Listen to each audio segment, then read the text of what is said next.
sempre nós iniciamos as nossas reuniões falando sobre o signo no qual o Sol está transitando. Atualmente o Sol está transitando pelo signo de Escorpião.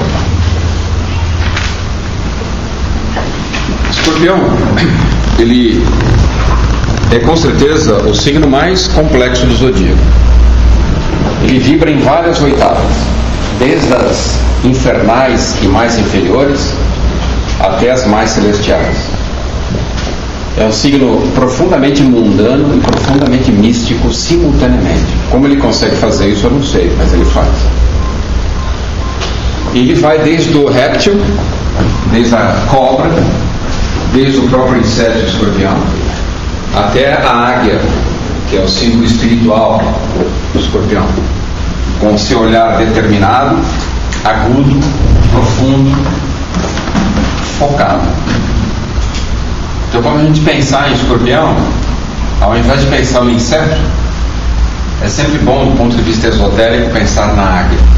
É o símbolo mais apropriado ao escorpião místico.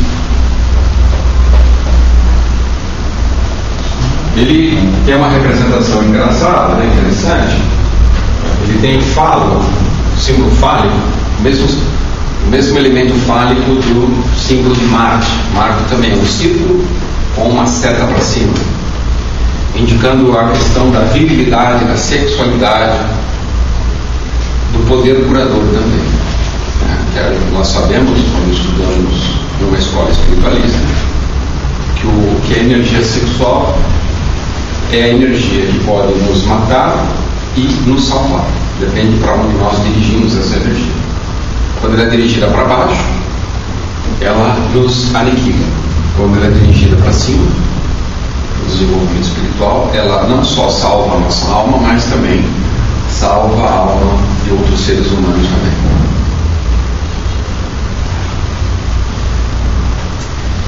Existe um dia muito especial dedicado a Escorpião, que é o dia 2 de janeiro, o segundo dia do ano, além do mês que nós estamos passando agora.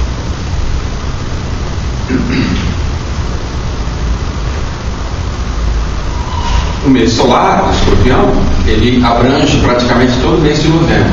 Ele começa em outubro, quando o Sol sai de Libra, do dia 23 para o dia 24 de outubro, e termina aproximadamente no dia 23 de novembro, quando o Sol entra no signo de Sagitário.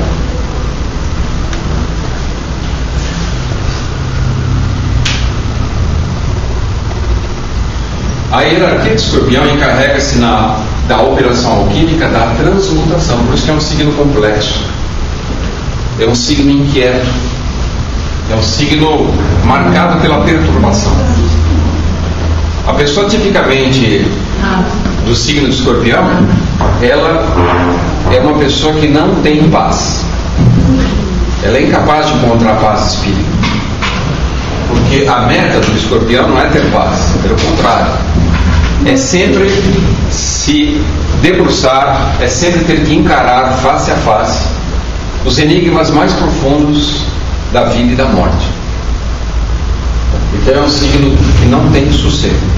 Mesmo durante a noite, ele trabalha incessantemente do ponto de vista interior, os seus sonhos, as suas revelações internas, a sua visão interior. É um signo que não busca e não alcança o repouso, tal como o signo oposto que é fogo. Todo que é paz e sossego. Escorpião, ele quer mais que a guerra, ele quer entender o espírito da guerra.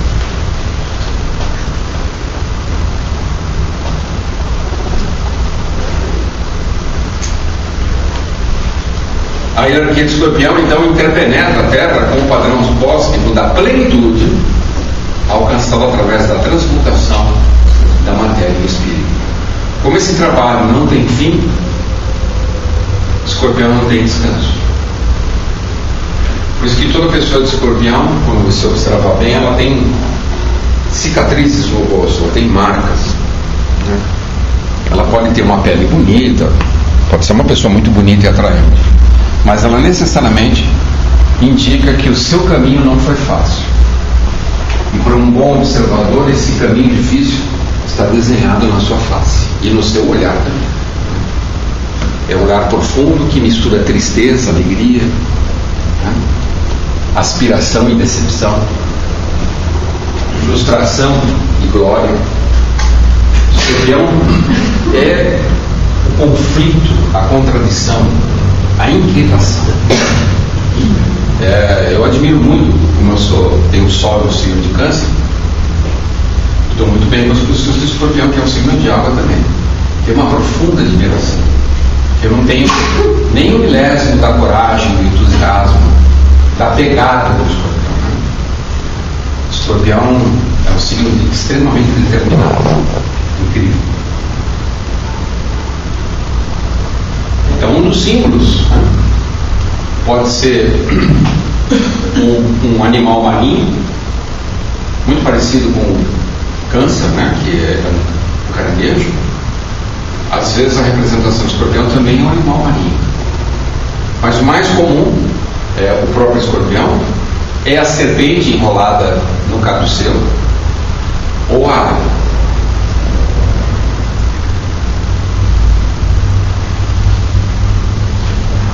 Da dose exata de veneno podemos extrair a cura. Então o escorpião tem essa busca incansável. Qual é a dose exata do veneno? Como eu transformo o veneno em vacina? Da substância tóxica podemos extrair o elixir da vida. Outra coisa que o escorpião busca, a imortalidade da alma. Linda essa busca. Então nós temos, por exemplo, nas representações do crânio, da caveira, muito lado escorpião. Nosso lado obscuro, não revelado ainda.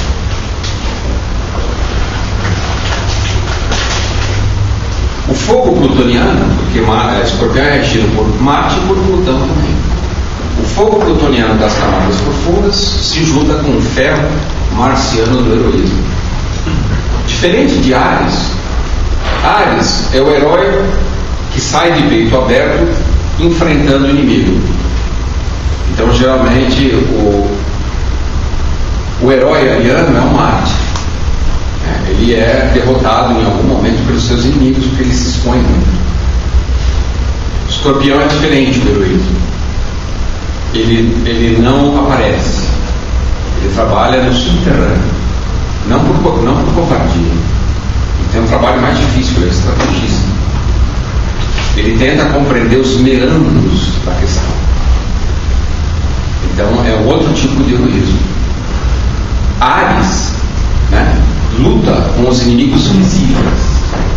O escorpião luta com os inimigos ocultos, com os demônios. Olha que coisa complicada, né? Coitado do escorpião. Oi. Para Áries e para escorpião, você tem a mesma ligação de vaidade que começou a A vaidade do Áries é uma vaidade mais física. Ele tem uma vaidade nos seus músculos. A vaidade do escorpião está mais aqui. Ele tem uma vaidade do seu poder mental. É uma vaidade mais perigosa do escorpião.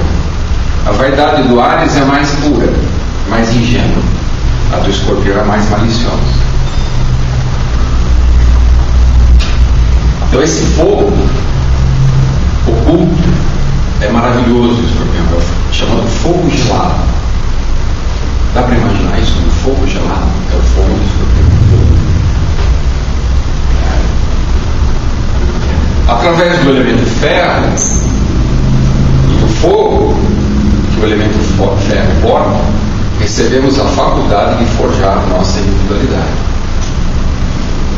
Áries modela a individualidade. Escorpião reformula, reforma, transmuta, transcende.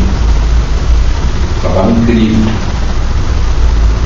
Escorpião tem a tarefa cósmica de não deixar as coisas cristalizarem. Por isso que ele é uma constante massa em erupção.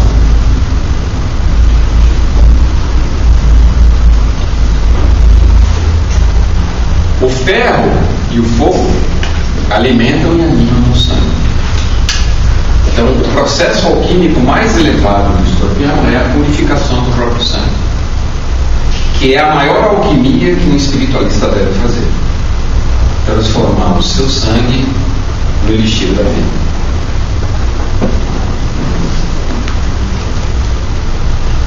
Através do sangue, o espírito pode governar o corpo. Então nós podemos imaginar que quando o nosso sangue não está puro, nós não temos um domínio completo e pleno do corpo. O que significa impuro? O sangue impuro é um sangue passional, é um sangue derivado de uma péssima alimentação, de maus hábitos. A pessoa que tem um sangue puro, por exemplo, se ela tem um corte, a cicatrização sai quase que instantânea, por mais profundo que seja o corte. As comunicações também interferem no sangue. Tudo interfere. O fogo e o ferro transmutam o denso em sutil. Olha a transmutação. O escorpião tem esse trabalho, ele tem que pegar o lixo do planeta e devolver esse lixo reciclado como algo produtivo, pronto para ser usado. Ele transforma o lixo em adubo.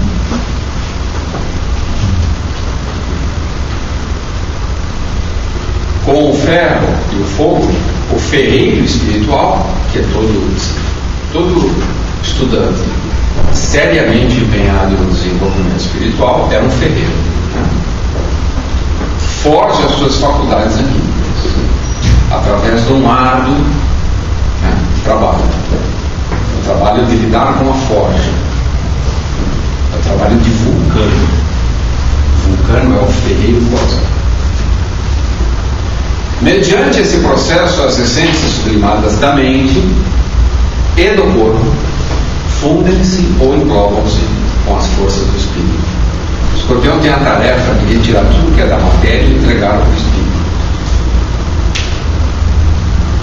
Eu sou fã desse ciclo. É um negócio incrível fazer isso. Ampliação e penetração do campo de percepção. O escorpião pode escutar melhor, cheirar melhor, como águia, né? Amplia o campo de percepção e sensibilidade. É o pássaro que vai mais alto, faz o ninho lá em cima, tem um campo de visão enorme, e mesmo a uma distância quilométrica ele vê uma presa minúscula. É impressionante a acuidade do escorpião. Ele tem a faculdade de enxergar, de ver onde ninguém vê nada. Ele enxerga na escuridão. Por isso que ele é um guia.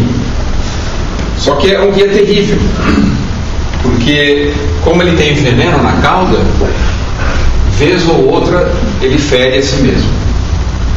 O escorpião sabe no seu íntimo que tem que dedicar a vida ao espírito, mas periodicamente ele se transforma em Judas e envenena a si mesmo. Isso gera uma crise enorme para o escorpião, uma crise de consciência terrível. Só quem é de escorpião sabe disso.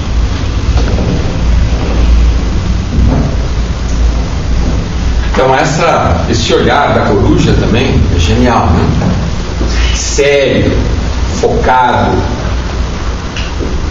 inteligente, está lendo em vários planos, não só a aparência, mas está lendo a essência também. Enxerga na escuridão. A faculdade de trazer à luz da consciência tudo aquilo que estava oculto. Então o escorpião desoculta, tira debaixo da terra. Nós temos aqui o exemplo máximo de João, que pegou a personalidade Ares e transformou em espírito.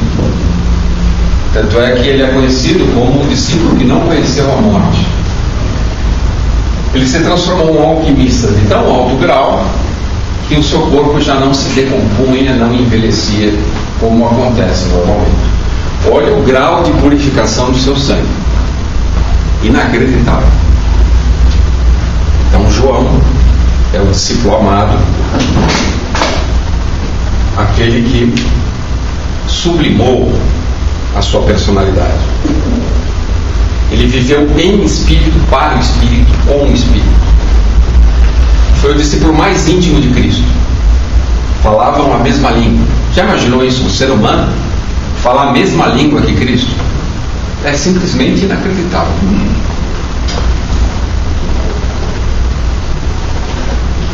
A transmutação foi a nota-chave da vida de João. Inclusive o evangelho dele está associado a esse signo. Isso, está associado a esse signo, exatamente. Perfeitamente. Eu estou chegando lá, eu já estou transformando o ravioli em espírito. Progrediu tanto na divina ciência de transmutar a matéria em espírito que nunca chegou a conhecer a morte.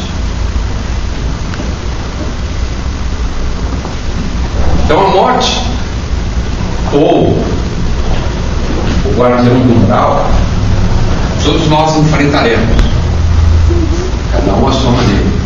E a casa 8 do nosso tema natal, assim como o próprio signo do Escorpião, indicam como nós faremos essa passagem. Se ela vai ser lenta, se ela vai ser rápida. Por exemplo, eu tenho Áries na casa 8 e Marte está fazendo quadratura com o meu ascendente. Então eu vou ter uma morte rápida e provavelmente por acidente. Não estou mais aí. Por que João não morreu? Ele vai levantar? Ele, na verdade, ele atingiu o mesmo grau de desenvolvimento de São Germano. Ele mantinha o seu corpo numa idade constante. Ele dominava toda a reprodução celular do seu corpo, o batimento cardíaco. Ele habitava o seu corpo. Não é como a nossa forma de habitar o corpo é alienada. Nós não controlamos a digestão, a respiração mais ou menos, a circulação do sangue. Agora eu vou irrigar meu dedinho. Você consegue irrigar só seu dedinho? A gente não consegue fazer isso. Porque o nosso grau de afastamento da nossa atividade corporal é enorme. É proporcional à alienação espiritual.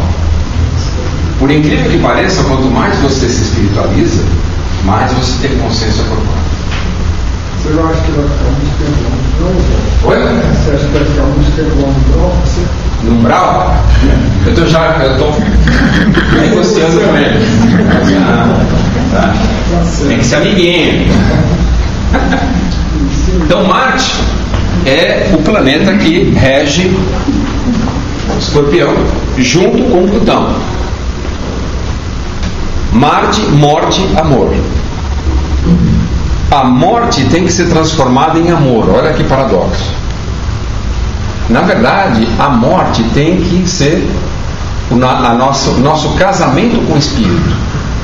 A nossa noite de núpcias é a morte. E Escorpião consegue entender isso. Morrer para este mundo significa entregar-se totalmente ao Espírito. Mas tem que morrer vivo. Porque morrer morto não vale. Quer dizer que casar já é o começo da morte. Sim. Olha aí o símbolo de Marte como é semelhante ao símbolo de Escorpião. O mesmo símbolo, a mesma seta, indicando o movimento ascendente, como o da águia. Veja a diferença interessante entre touro e escorpião. Touro tem uma volúpia pela matéria. Touro gosta de comprar terras, fazendas, casas, automóveis, viajar, tomar bons vinhos, frequentar bons restaurantes. O escorpião olha para tudo isso e fala: meu, isso não é nada, eu quero muito mais que isso. Eu quero tudo. Eu quero o universo. Escorpião é insaciável. Enquanto ele não chegar em Deus, face a face, ele não descansa. Centro corporal. Os órgãos reprodutores são o centro físico correlacionado com o escorpião.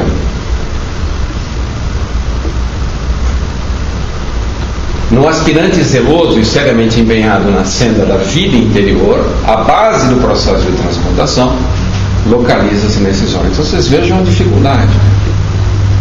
A base do nosso crescimento espiritual está na região sexual, que é onde a gente mais se descontrola. Então, olha que loucura.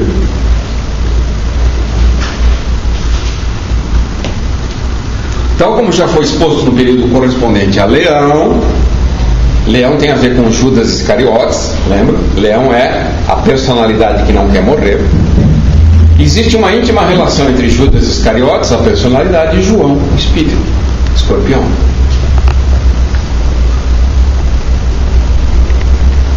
Judas deve morrer para que João possa reinar soberanamente. Por isso que a pior quadratura que existe astrologicamente é a quadratura entre Leão e Escorpião. Quem tem planetas em Leão fazendo quadrado com planetas em Escorpião vai ter um trabalho gigantesco para sublimar essa quadratura.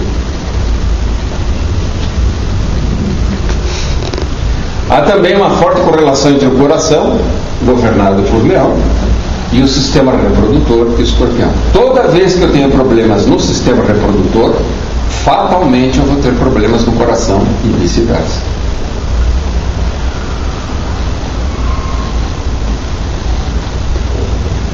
Tanto quanto a personalidade, Judas, sustentar o domínio das coisas, na mesma proporção o espírito permanecerá subjugado. O que acontece quando a personalidade se sobrepõe ao espírito? Nós entramos no eterno retorno. Nossa vida vira uma mesmice. Passamos pelas mesmas experiências, temos que passar pelas mesmas provações. Por quê? Porque insistimos em não aprender a lição. Enquanto não aprendemos a lição, ela fica se repetindo.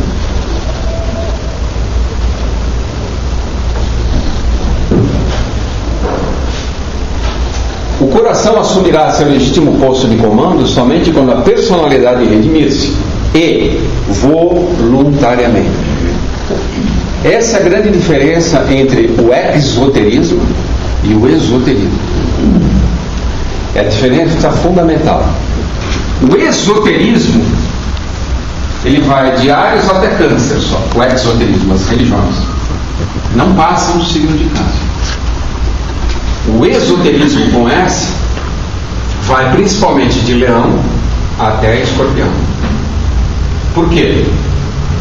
Porque exige decisão voluntária. As religiões populares, o indivíduo ele não exerce sua vontade. Ele entrega-se como uma ovelha ao pastor. E é o pastor que vai dizer o que ele vai fazer. Isso é bom ou isso é mal? Não podemos julgar. Cada um vai buscar o alimento que precisa. Depois de um tempo, as religiões exotéricas deixam de fazer sentido para a nossa alma. Nós não conseguimos mais nos alimentar. Então buscamos os esoterismos, todos que existem por aí. Rosa Cruz, antroposofia, teosofia, teobiose, um monte. Gurdjieff. Todos esses esoterismos, eles vão mudar a coisa. A gente vai começar a perceber que ele não pode mais se basear no que está fora dele. Ele tem que se basear só no que está acontecendo dentro dele. E tem que aprender a decidir usando o poder da vontade. E não por imposição, muito menos por medo do inferno. Não é o medo do inferno que faz a gente fazer o bem, mas é o amor a Deus que faz a gente fazer o bem. Muda completamente a relação do exoterismo para o esoterismo. Por isso que no esoterismo o que conta é a individualidade. Se você vai numa escola esotérica, como por exemplo a Rosa Cruz, você até no começo se assusta, porque as pessoas são muito diferentes umas das outras. Você assiste uma palestra, uma pessoa diz uma coisa, você vai assistir outra, pô, mas esse cara está falando o oposto do que o outro disse. Não está dizendo o oposto. Ele está dizendo, falando sobre a sua experiência particular. Ele está compartilhando ele com todos. E as experiências particulares não são idênticas, muito pelo contrário, elas podem caminhar em direções opostas.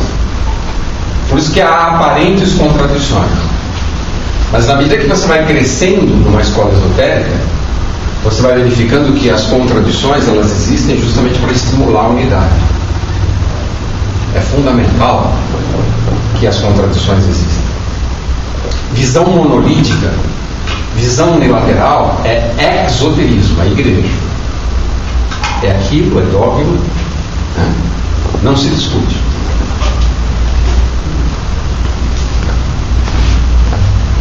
Importante, né, Oswaldo, a posição do anônimo, né? Do pensar com paradoxo. Isso, pensar com paradoxo.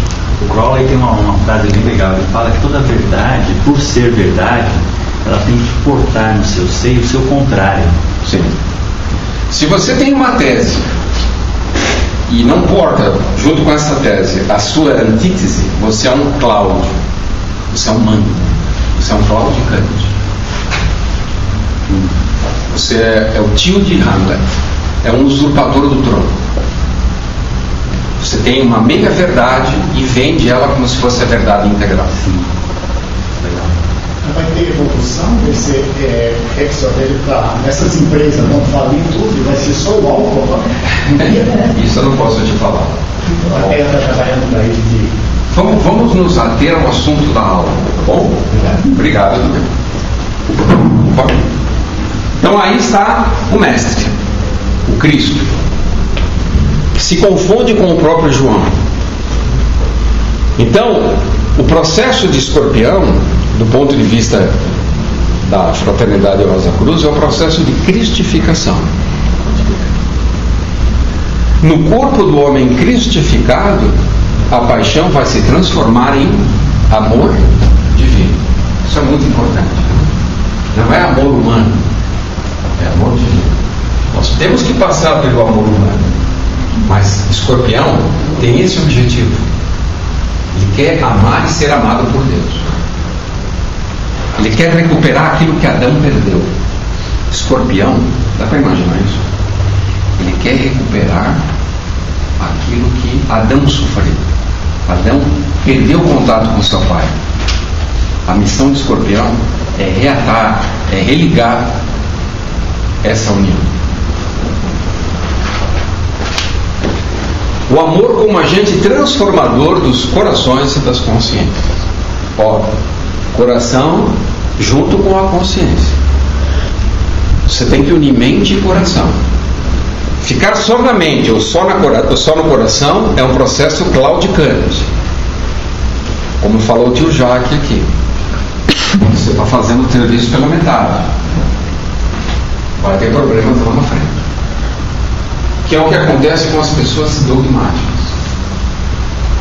As pessoas que afirmam as coisas de maneira monolítica, não de maneira filosófica. Elas criam vallas, criam muros rígidos, estruturas quase que impenetráveis. Por um lado é bom, porque tem gente que é carente de estrutura. Por outro lado é péssimo, porque toda estrutura leva a uma cristalização, e cristalização é sinônimo de morte. Por causa de pessoa ser blindada, A pessoa é blindada. Blindada pela própria maneira de pensar. O amor é a música celeste que ecoa no íntimo da alma. Toda pessoa amorosa, ela é necessariamente musical. Uma pessoa que não tem afinidade com música, não gosta de música, ela ainda está completamente impermeável ao amor. O amor para ela é uma coisa mais abstrata, intelectual, mas não se manifesta na alma. O amor é música pura. E o músico que mais se aproximou disso é Wolfgang Amadeus Mozart, né? E é Amadeus. Ou Teófilos, né? Amadeus e Teófilo quer dizer a mesma coisa. Pensamento semente. Durante o dia 2 de janeiro, em todo o mês solar de novembro, que é agora, o pensamento diz o seguinte, evoca o seguinte: a questão da pureza, né, do sangue. Bem-aventurados os puros de coração. Porque que é o objetivo do escorpião? O escorpião quer ver a Deus. O escorpião abre mão de tudo que tem, todas as posses, todo o conhecimento, só para ter essa experiência. ver Deus face a face, criatura e criador. Já imaginou que experiência? Meu Deus do céu. É fundamental que o aspirante concentre-se no profundo significado dessas inspiradas palavras, tanto no segundo dia do ano como no período atual, porque o ritmo vibratório de Escorpião está interpenetrando a Terra. Aqui é uma citação de Emerson no seu livro Heroísmo. A autoconfiança, olha o Marte, é a essência do heroísmo. Vamos lembrar que existe o heroísmo de Ares, que é o heroísmo do guerreiro, e o heroísmo de Escorpião, que é aquele que entrega tudo, até o próprio corpo, no laboratório alquímico, para poder, através dos vapores criados, chegar aos pés de Deus.